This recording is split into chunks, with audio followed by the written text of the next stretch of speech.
Hello, everyone. Welcome to another edition of In the Spotlight. I'm Mike Kenichi, and I am honored today because for as many years as I can remember, I've followed this guy's career, and I've always wanted to interview him. And finally, the opportunity has come. He's a 9-time state champion.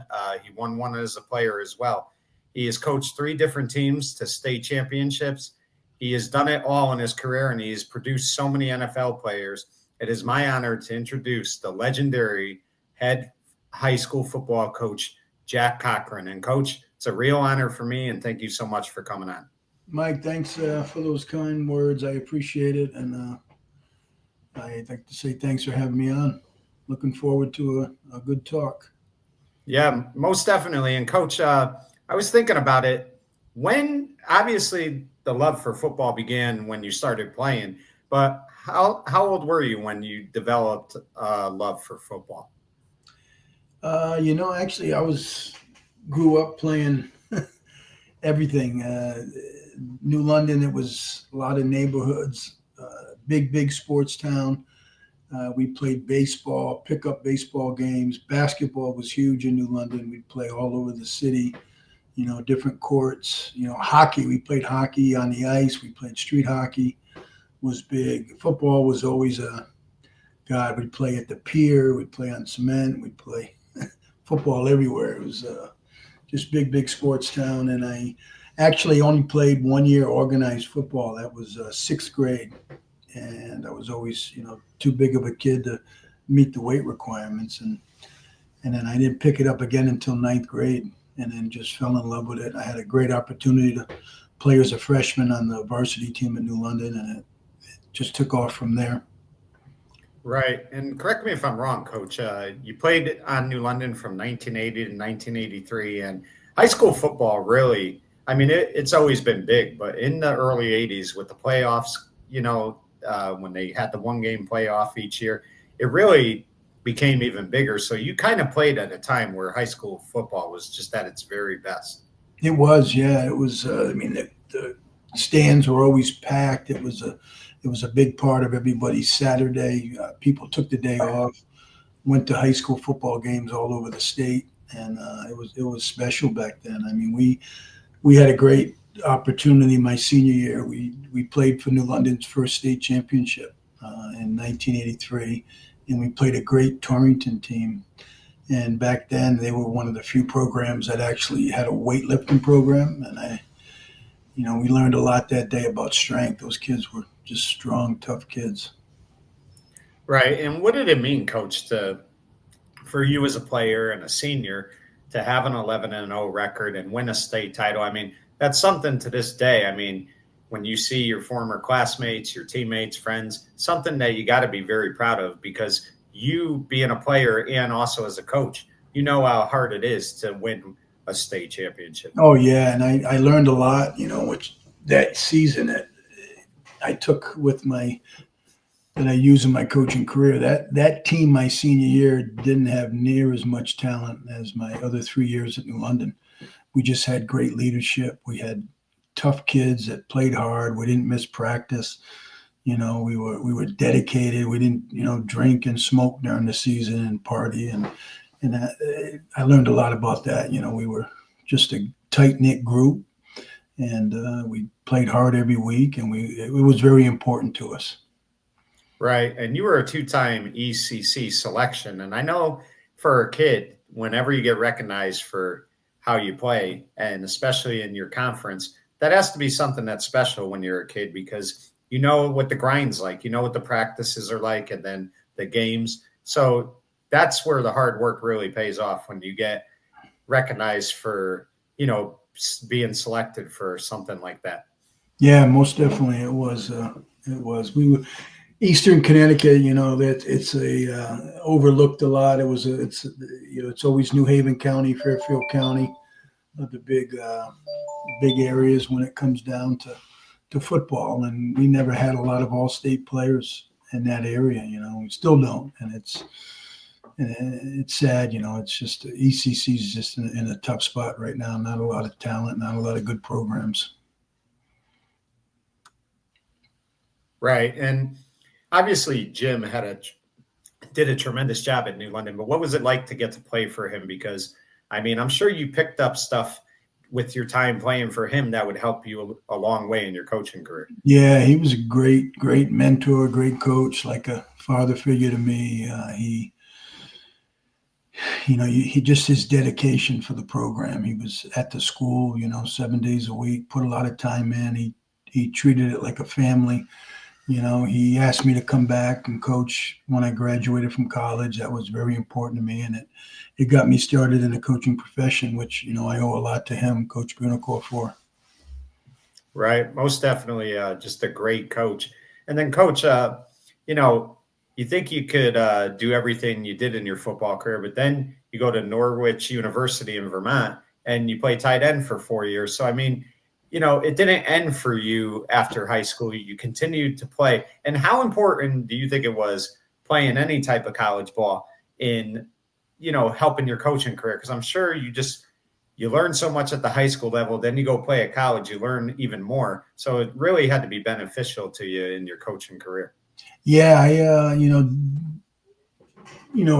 it's a regret I have. I didn't take school very seriously growing up. And there weren't a lot of opportunities. I really had to go to prep school or I had to go to a military academy. So I ended up going to a military academy, and the tough part, I didn't want to go in the military. So it was tough, but I'm glad I did it because I learned a lot about, discipline and time management and, doing the right thing every day. And I mean, the military, it instills a lot in people, and it's looking back at it, I'm glad I did it because I got a lot out of it that I could use the rest of my life. Right. And Coach, you got to come back to New London as an assistant coach in 1990, and you were part of that staff on that 91 team that defeated Ansonia in the Class S championship.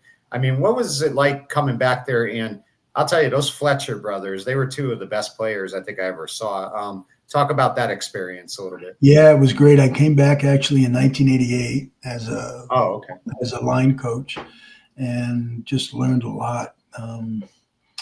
Had a lot of fun, and I was a criminal law major. I was going to go to law school. I took a year off and coached. I loved it so much. I went back to school and got my teaching certification. But I coached in 88. We lost on the last play of the game to Ansonia. And then in 89, we beat Stratford down at West Haven in a great game. And then in 91, I was lucky enough to go with Coach Whipple at University of New Haven. And that really kicked off my coaching career when I got to coach in college. It's a different level of coaching. Right. And Coach, when you came to Bloomfield in the 92 season, I think they had come off like a 2-8 season. So right away, they went from 2-8 to, I believe, 8-2. But just talk about how the job for Bloomfield came about and what that first year was like. Yeah, it's pretty comical. I coached 2.5 years at New Haven, and I had to make a decision pretty quickly to either stay at New Haven as a part-time coach, or to go out and try to find a high school job. And there weren't many around, especially for, a 24-year-old, with really not a lot of experience.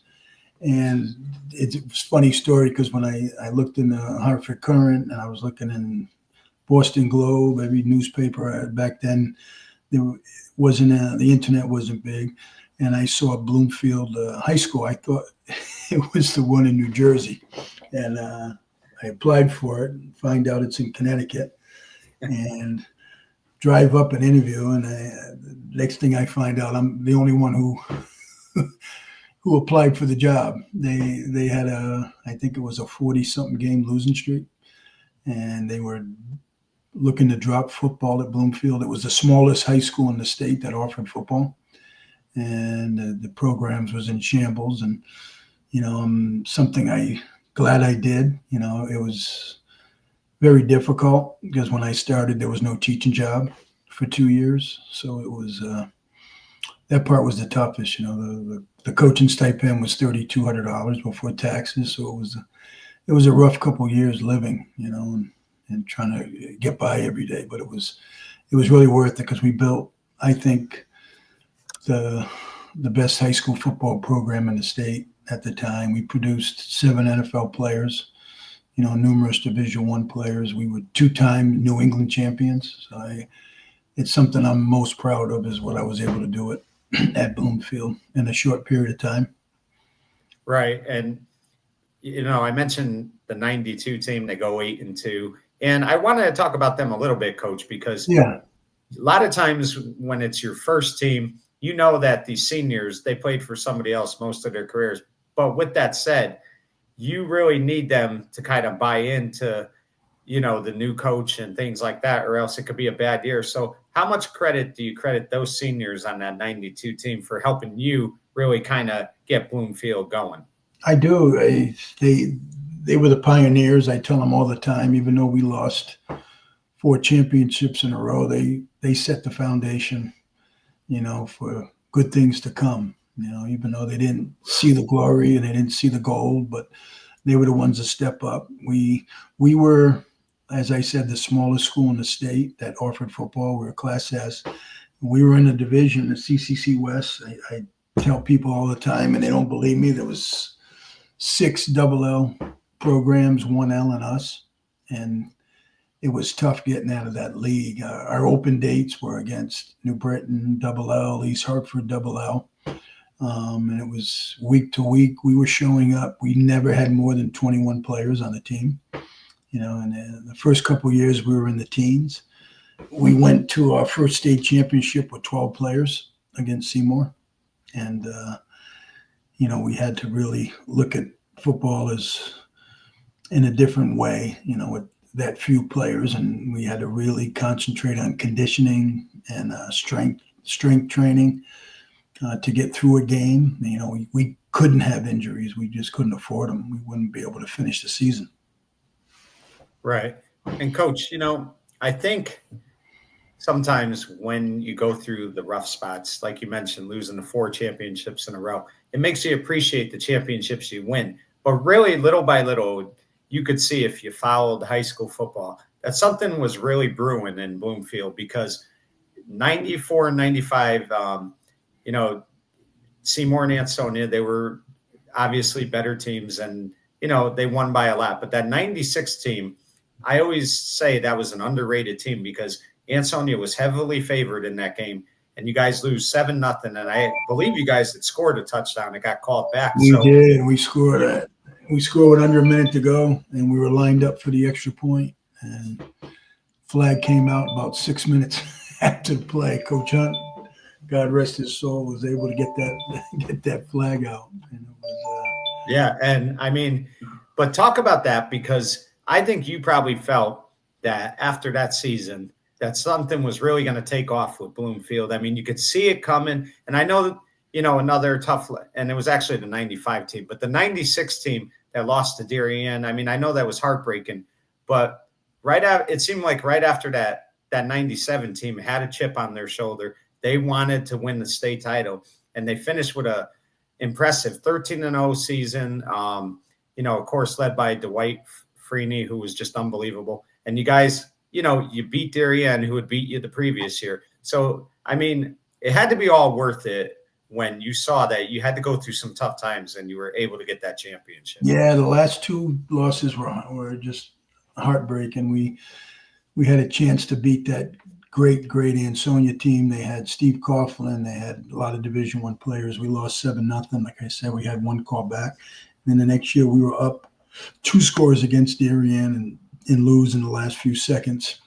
And then we went and we had 3 consecutive undefeated seasons. And we had an opportunity to break Cheshire's streak, and we won 3 straight. And then we had a tough loss to East Providence in 2000, and we ended up winning our 4th straight that season. And like I said, it was just a culmination of a lot of hard work and a lot of great kids and buying into the program and just really, working hard at it. And Coach, let me ask you, I mean, what the grind is like, coaching, and it's not easy to win a championship. And when you start to win 1, fans want to see more. I mean, they buy into it. they feel like, you brought up Ansonia. Ansonia fans, they believe they should win every year. They expect it. And that's really what it started to happen at Bloomfield. And to this day, I think what's really cool, Coach, is that Bloomfield is still a good high school program. They've won a couple state titles recently. So all that work that started in 1992, it's made Bloomfield one of the most respected programs in the state of Connecticut. And that's because of you, your coaches, and the players that you guys built the foundation for. So it's got to make you proud. And I mean, do you smile when you see that they're in the playoffs each year and they're doing great things? It does, because it's a great story. There should be an ESPN, 60 something on Bloomfield. Bloomfield, the town of Bloomfield is high majority of the people live in Bloomfield are white, and 98% of the school is black. It's minority. Most of the kids go to private schools. There's not a lot of money put into the school system, and the kids they have a lot of obstacles. And for that program to turn around, it was the laughing stock of the state. It was, one of the worst programs in the state. And for 5-6 years, it was, the top team in New England.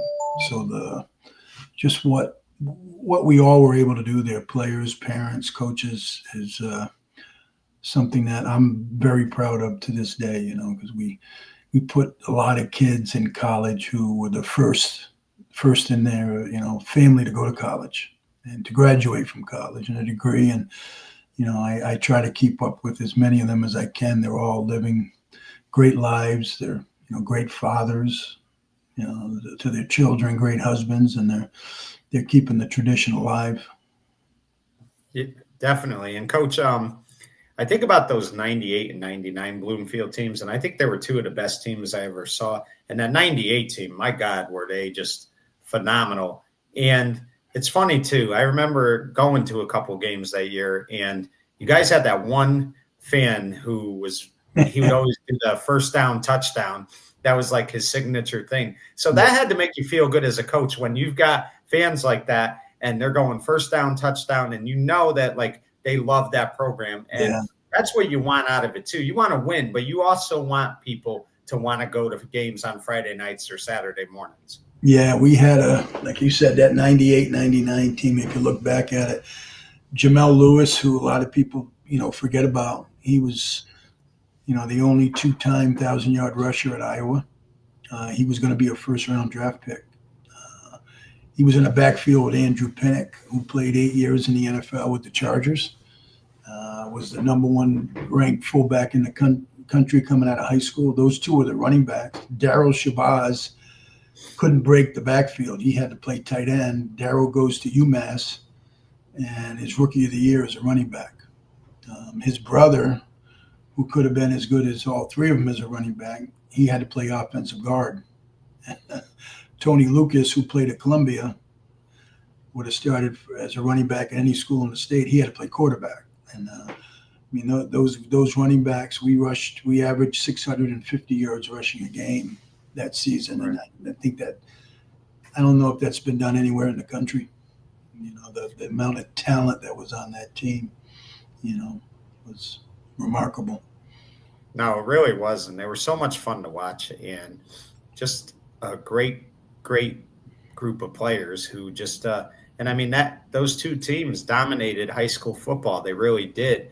And Coach, it's funny. We talked about Seymour before, and a good friend of mine who coaches at Seymour, Jamie Burns, big fan of yours. I mean, he knows everything about your career. And he was telling me a funny story that Bloomfield had gotten so big that fans were making friendly bets, like, would they go for another touchdown? Would they take a knee? And, I laughed at that. But, I mean, it's got to be pretty cool when you're seeing things like that. Like, they're making these little bets. Oh, will we get another touchdown or will we take a knee? It's got to be pretty cool when you hear stories like that. Yeah, I'll tell you a funny one. We were playing at West Haven against Ansonia, and we were at the end of the game. We were up 45, and I told the players not to rush. Ansonia was punting, and one of my guys didn't hear me. He went in and blocked the punt. He picked it up, and he was running for a touchdown. He got tackled at the 5. and a fan jumped the fence and was running at me. The West Haven police tackled him. I remember seeing him on the curb when we were pulling out in the bus, and I had to get out and ask him, why he was coming at me. And he said he needed another score. He had placed a big bet on Bloomfield that game. And I'll never forget that. He placed it at the dugout bar that Coach McCarthy owned, God rest his soul.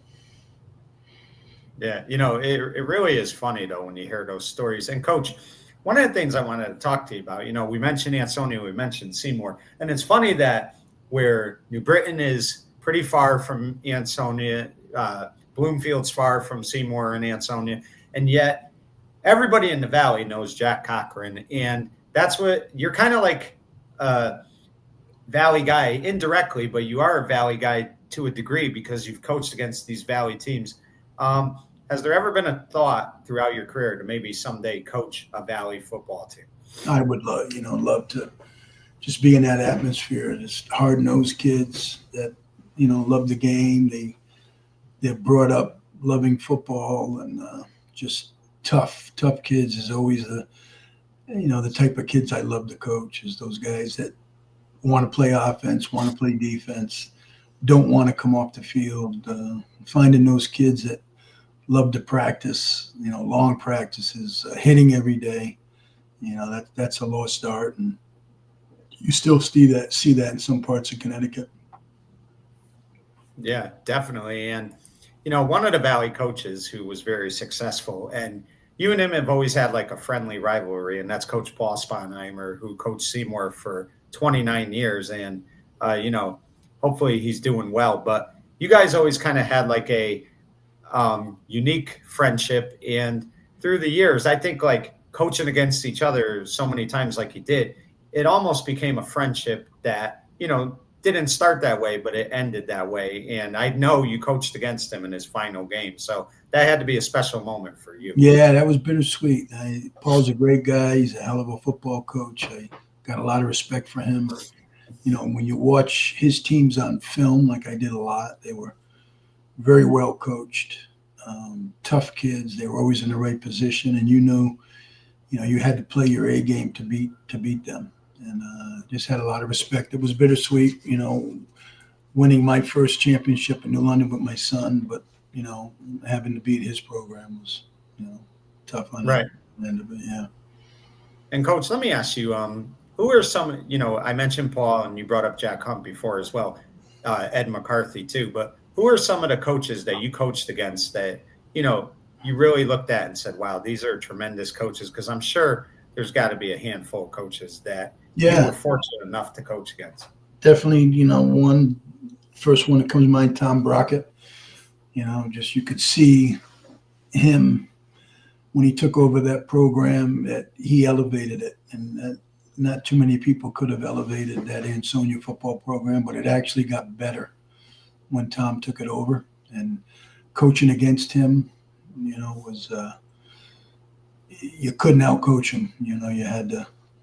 You had to play your game and just line up correctly. And he was one of the few guys you just couldn't outcoach. And I'd say Lou Marinelli would be two. What he's done. I mean, I'm astounded at what he's still going strong, and he's like father time. he's got to be over 40 years of coaching, and I just tip my hat off to him. I would say three would be Coach Sismazik from Maloney, who was a dear friend of mine and who took me under his wing when I first started coaching in Connecticut, and he did a lot for me as a high school coach, and I love the guy, and hopefully I'll see him sometime, when I leave this earth. I'd say those three. Right. Another good friend of mine, Coach, who's always spoke highly of you is, of course, Ronnie Leno, who has been around the game forever, both football, baseball, and he coaches basketball as well. And he's always told me, you and him have had like that great friendship. You've helped each other out with scouting sometimes and things like that. there's always a funny story when it comes to Ronnie. You got any funny Ronnie stories? Yeah, Ronnie's a great guy. He's a funny guy. I know him back from Central Connecticut days. We had a lot of mutual friends, and he's just he's a football man, a man's man, and he was always there if you needed help. And you one of the few guys picked the phone up when you called, and he's always would help anybody. Football is a different sport. You could call a football coach at any time, usually any state, and we really help each other in this profession. Right. And coach, let me ask you, because when you were first coaching, there really wasn't a spread offense. And as time went on, it evolved and spreads became so big in high school football. Was that tough for you to make that type of adjustment? Because spreads really, like I said, became the theme of high school football, especially in the last 20 years. Was that difficult at all? It was. And when you look at it, I mean, high school is such a different game than college. In college, you pick your players through recruiting. I mean, in my 18 years, I think I had 2, 3 Division I quarterbacks. We didn't have passing leagues when I first started, and you got to evolve, and you got to put an offense in based on your quarterback, and that's without someone that can throw the ball, and without doing passing leagues in the winter and the spring and the summer, and filming them and coaching those guys up. I think it's almost impossible to run a spread. We were always 75% defense in terms of practice and game planning, and on offense we just were very simple. We just didn't want to turn the ball over. But when I had my first quarterback, I felt that could line up and throw the ball 40, 50 times. That was Jason Manson at Bloomfield, who went to Iowa, and that's when I really started studying the spread and learning it. And I mean, the quarterback who can run the ball in option is an offense that's impossible to stop. And I always felt that, if you had a quarterback that could throw and run, you're going to have something special. You've seen it, Tim Washington, Jason Manson, Jordan Reed, list goes on. If you can throw and run the football, you're not going to lose too many games. Right. And coach, it's very important to be good on the field, but even more important to be good off the field. And what I mean by that is any person that's ever talked about you, wherever you've been at, whether it's Bloomfield, New Britain, New London, Hardin, wherever it might be, everybody has always said that you were big on making sure all your kids went to classes, they were doing their schoolwork, they were getting good grades. And people have always credited you with that you weren't only a great football coach, but you were very good at making sure they were getting their work done in the classroom. So, I mean, that has to make you feel good when you know that, you didn't just look out for them as your players, you looked out for them as students and young men as well. Yeah, I tell you, my biggest regret is that I had Boston College, UConn, Temple, all say to me as a 17-year-old, you don't have the grades to come here. And that was, a kick in the stomach. And that really, stuck with me.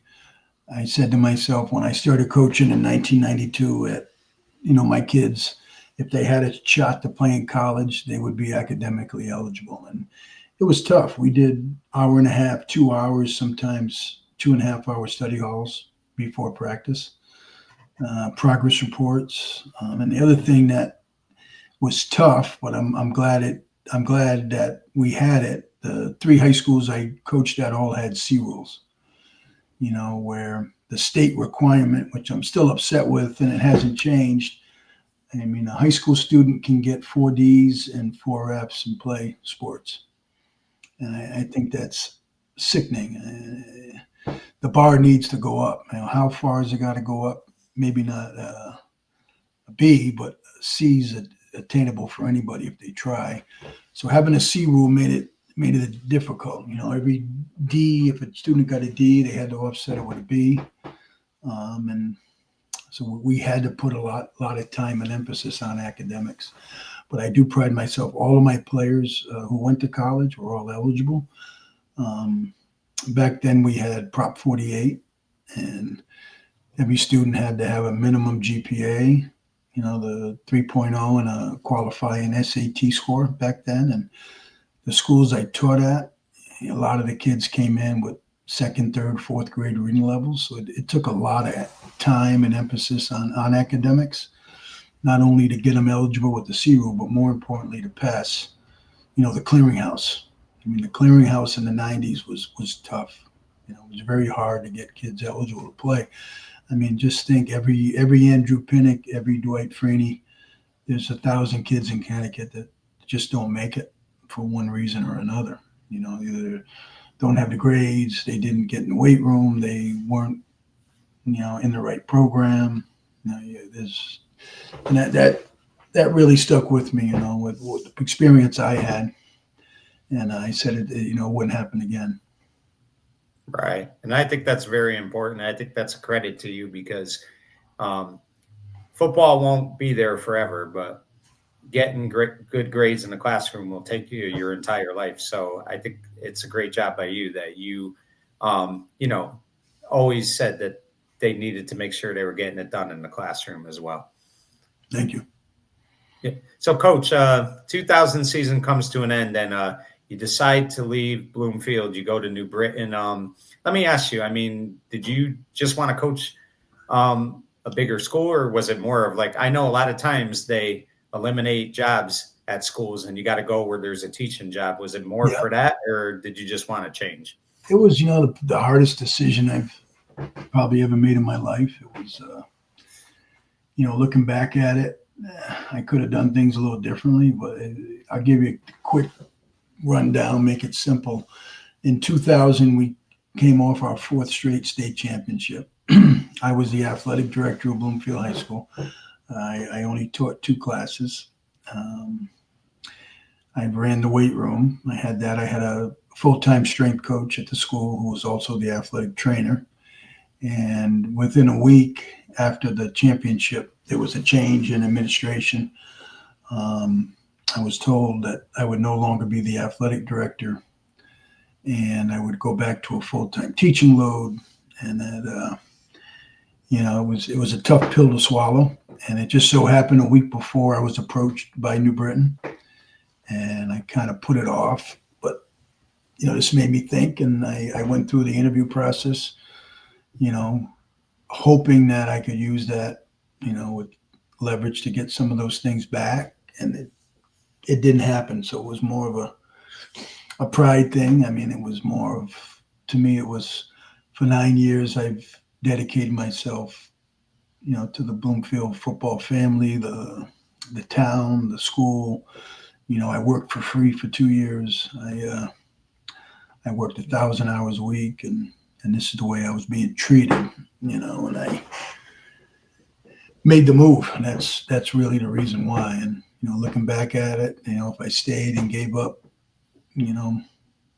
some things and stayed, I might still be there today, so it's, hindsight's 50-50, but that's the gist of it.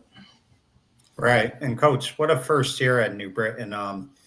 2 teams that you had to beat in the playoffs. I mean, it doesn't get any better than West Haven and Greenwich. And I mean, I believe the team finished number 1 in the state. So year 1, I mean, right out of the gate, you bring this program to a championship. I mean, talk about that 2001 season and, especially those 2 games in the playoffs, because the West Haven game, it was, came right down to the wire. And then Greenwich, I mean, 26-9, but still, I mean, you're playing a double L team like Greenwich, who is phenomenal. And to win like that, it had to just be everything you could ask for in that first year. Yeah, it was a miracle. Actually, back then, only 4 teams made the playoffs. And in double L, you got to be undefeated when there was 4 teams. And it was a fluke we even made the playoffs that year. We lost to Bristol Central, that great team led by Tim Washington. And we needed Southington to upset Bristol Central, who we had beaten. And we beat them. I mean, Southington beat them on the last play of the game. Bristol Central missed a field goal, I think, from the 1 yard line. And we ended up making it with 5 bonus points over Bristol Central to even get in. And then the game was over against West Haven. We played at West Haven High School. We were down by 4, and it was 4th down. We ran a sprint draw, and Justice Harrison took it to the house with under a minute to play. And that put us in the final. And then everything came together in the final. And Fitch was upset by Notre Dame of West Haven in the game prior to ours. So we knew we were playing, to be number 1 in the state. So we went from not making the playoffs to, winning the whole thing. And those 2 teams, if you look back at it, they both were averaging 60 points a game. That West Haven and Greenwich team, they were phenomenal. I think they were 2 and 4 in the state. And those were just 2 great wins. And I attribute our defense to both of them. Just the way they did. And Coach, like anything else, winning a state title is the ultimate goal, and you can never take that away from anyone. But a lot of teams strive to be number 1 as well. So, I mean, how important was it to your players, no matter who you coach, to get that number 1 ring? It was, I'm sure you've been to Walter Camp, but, going to Walter Camp for the first time as the number 1 team in the state, they only allowed 4 captains. And the 4 years we went, we brought the whole team and all the coaches. Everybody had to get tuxedos. The tickets were $200 a piece. You're in this Yale Commons room that is just, it takes your breath away when you walk in, and there's 50 NFL players there. There's Hall of Famers. There's every college All-American, and you're right in the middle talking to them and hanging out with them and going out with them after the celebration. And it's just, just hard to explain that. So it was a very big motivator, and I feel very fortunate to have gone 4 times. Right. And Coach, let me ask you. I remember in the 90s, because I brought up Ansonia before. Ansonia and Cheshire both had 2 phenomenal teams in 94 and 95. And there was always the talk that they got to figure out a way to let those 2 teams play each other. But do you feel, I know it's different because of the classes, you got the double L, the double S, the S, the M, all that. But do you feel that the number 1 and number 2 teams should play for the championship? Or, I mean, how do you feel? Yeah, I came up with a proposal in the 90s where before the season, every team who wanted to go into I think we called it a super division.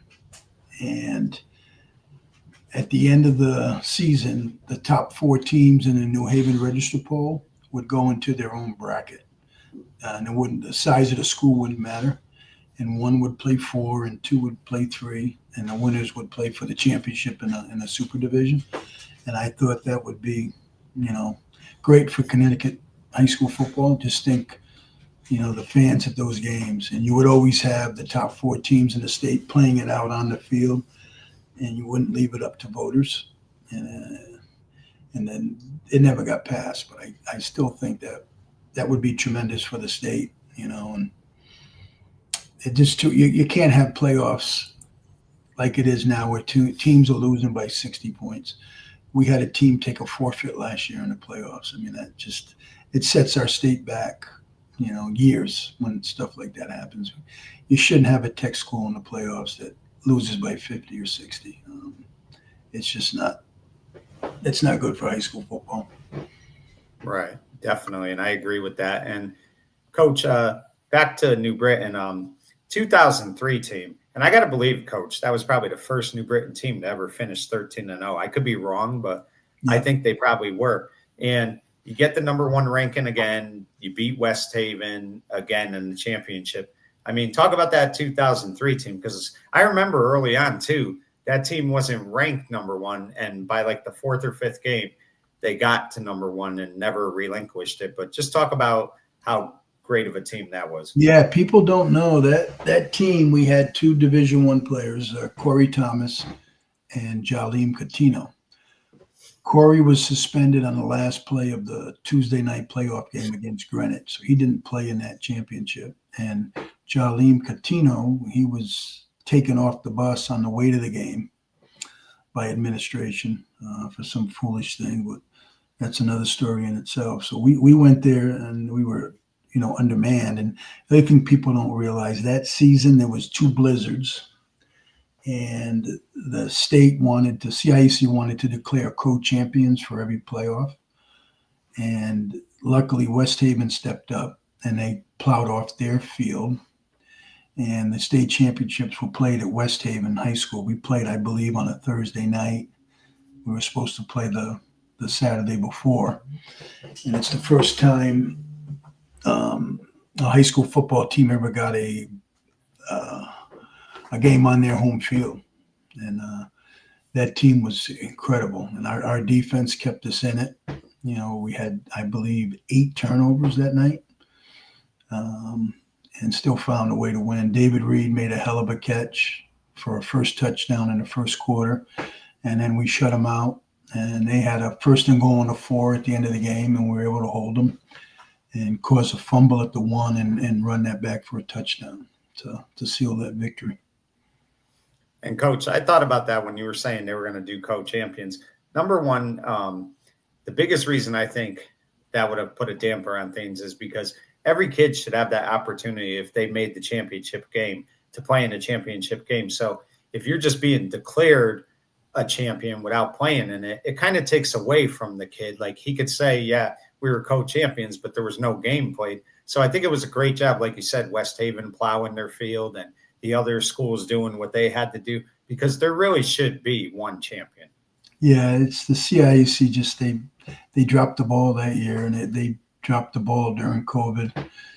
And it's sad. We're, I think, the 49th state in the U.S. when it comes to high school football, and we should be a lot better. We got a lot of great programs, a lot of great coaches. We need a lot more support from the CIAC, which we're just not getting. I mean, I understand to a degree that they want every sport to be equal, but I mean, football is just, it's a different sport. It's just, there's no comparison to it, and it's got to be treated differently. And look at UConn with what Coach Moore has done. And I mean, he's done a hell of a job, but we're still not supplying him with players. I mean, we're not. I mean, we should be giving them 15 players a year, from Connecticut. And I think we're barely giving them 2 or 3 players. And he shouldn't have to go, outside of Connecticut as much as he is. We're not producing talent. And I really think the CIAC should do a lot more to support high school football in Connecticut. Right. Coach, let me ask you, a big thrill for you, and I know you said it was bittersweet, but anytime you could win a championship coaching your son, it's got to be special. And I was thinking about this too, Coach. I don't know I'm sure if I look hard enough, I could find somebody else, but Casey might be the only player in the history of high school Connecticut football to win a state title with 2 different teams. I mean, I'd have to go back and look, but that's very rare to do. But just talk about how special that was to be able to coach him. It was probably my highlight, in my coaching career, is coaching him that day in the championship game and beating Seymour, and just being able to share that moment with him. Honestly, it shouldn't have happened. He was young. February, he was born in February. He was young. We were going to hold him back that year because he had a bad concussion in 8th grade. And he ended up coming to high school and playing, which he wasn't going to in the summer. And then he's the 4th quarterback behind Jordan Reed, a junior and a sophomore. And, Jordan Reed was ranked the number 1 quarterback in the country that year. He had over 25 offers. So the chance of Casey playing was, slim and none. And our junior quarterback, left the state in the summer, right before the season. Our sophomore quarterback was hurt, and we played Fitch week 3, and Jordan Reed gets hurt, breaks his foot on the 3rd play of the game, and Casey's in the game. And I'm like, wow, all right. there goes 90% of our offense that we lost with Jordan Reed. But what he did that year is just it goes above and beyond comprehension. Was he was able to do as a 13-year-old, and just the pressure that was on him, and led us to a 9-1 record under his quarterbacking, and winning a state championship at that age, and just that nothing fazed him. He was never nervous. He just stepped in, and he did a hell of a job, and it was a very proud moment, just what he had done at that age. I think too, Coach, being able to win with your son, and then to do it at the school that you went to, you played for, you graduated. I mean, like you said, probably the biggest highlight of your career, and just all those elements are a big reason why, I'm sure. Definitely, yeah. It was special, especially that, yeah.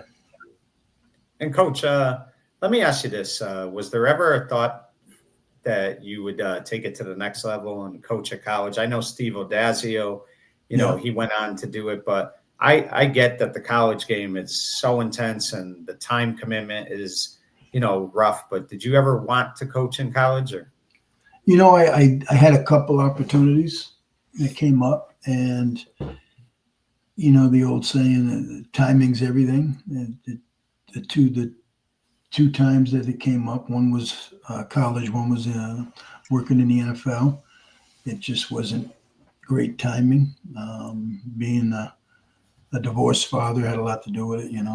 That being around your kid, I thought, was very important, especially a son. Needs a father growing up, and not moving away would have been tough. Especially at that age, would have been difficult for both of us. And I also, in high school, the coach has a lot more effect on high school football players, on their life. And you look back at it, most kids that play high school football, that the coach is like a father figure to them and has a lot of influence over those kids, a lot of times more than their actual parents in some situations, especially at, urban schools. It's a lot different. Right. Now, Coach, never is a long time. So to ask you, would you never coach again is probably not the best question, but you're still very young. I mean, do you want to coach again someday, or is this it for you? Yeah, I think in the right time, the right program, the right town, definite. It's just there's not a lot of programs left in Connecticut. It's sad to say, but I mean, you can't count, I think, on more than one hand.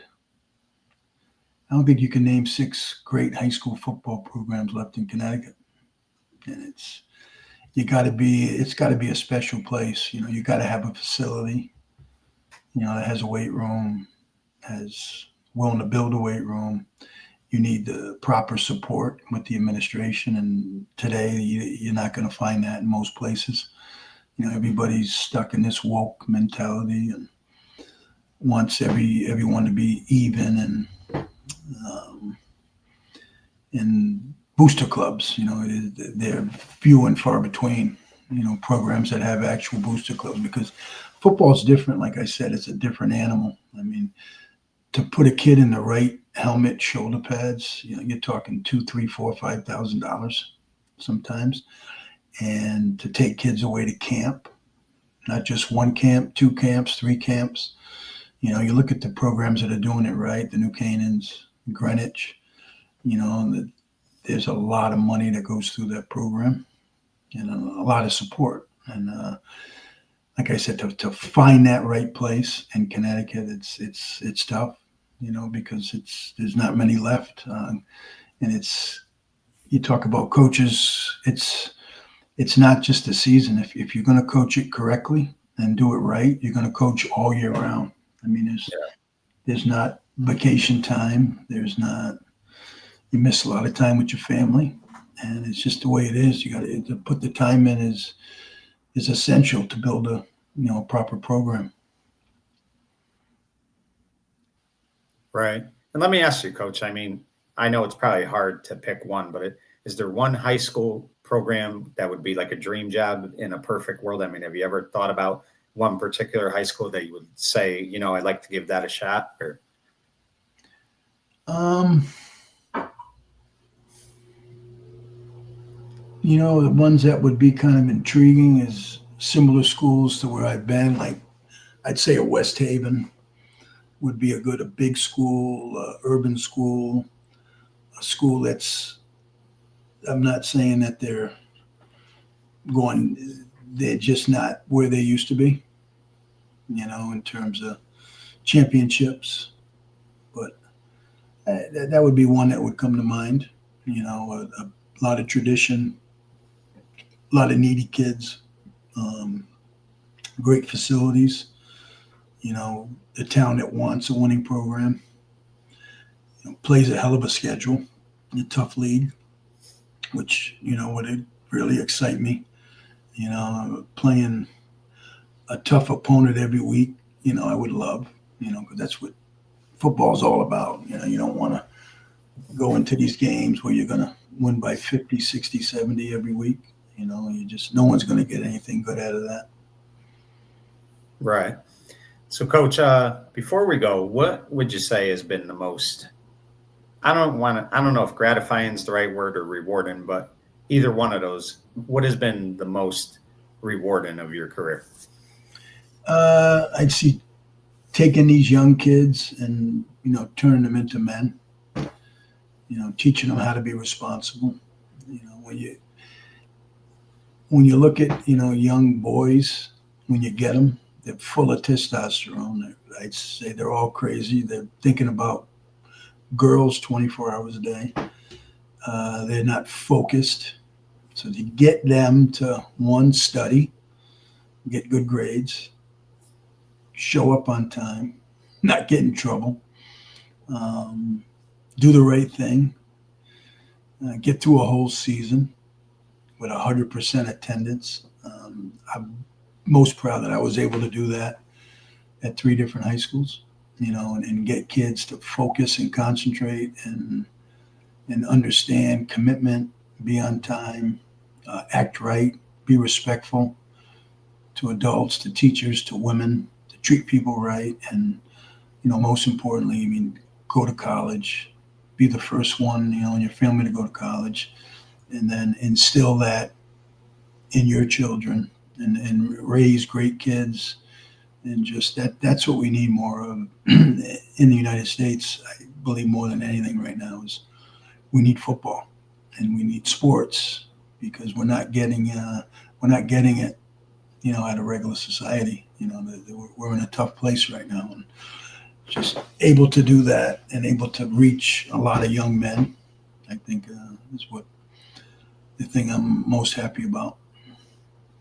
Well, Coach, I got to tell you, this was a real honor for me. It was a lot of fun. And I got to tell you, not only have you been so invaluable to high school football, but just as a person as well. And, being a mentor to these boys, I think that's the thing that's most impressive is you made it known to them that you don't just care about them as football players, you care about them as individuals. And that really says a lot about who you are as a person. So congratulations on what has been a Thank Hall you, of Mike. Fame career. But I also think that you've been a Hall of Fame person as well. And I really do appreciate you giving me some time today. Mike, thank you very much. I like what you do. Keep it up, please. Thanks again. Thanks, Thanks Mike. again, Coach. And All folks, right. there you have it.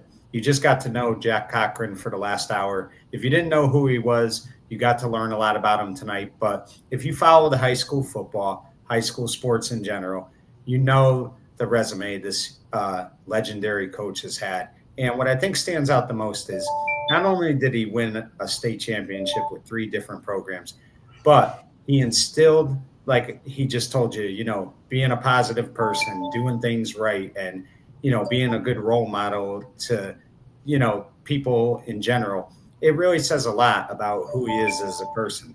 It's one thing to be a great coach, and we all know what kind of coach he is, but I think he's an even better person, and you see it day in and day out. And what he gave to high school sports, to high school kids, to the schools he was teaching at all those years, he really is a credit to high school students in general. For In the Spotlight, I'm Mike Kenichi saying good night, everyone. Good night. Thank you, Mike. Thank you, Coach.